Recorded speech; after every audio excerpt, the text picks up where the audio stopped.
Magandang umaga po sa inyo lahat. Ngayong araw ay gagawa tayo ng barkong papel. Ang gagamitan ko nito ay papel. Una, kunin mo, kumuha ka ng isa at tutupin mo. Tutupin ng 2 beses. O, ito na. Tsaka tutupin mo naman. Ano naman? O. Ito na. Unang bahagi ng paggawa ng Behind the scene. pero tutupin mo na tutupin mo ng ganito.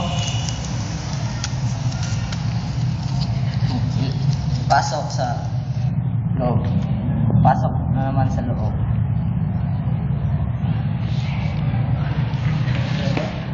Ito na, ikalawa ito. Malapit na mabuo ang barkong papel.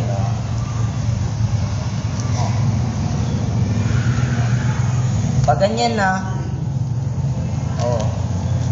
pag ganito na, simple lang, may barko ng papel, kulang lang ito, babad sa tubig. Ilagay sa tubig pala. Sorry.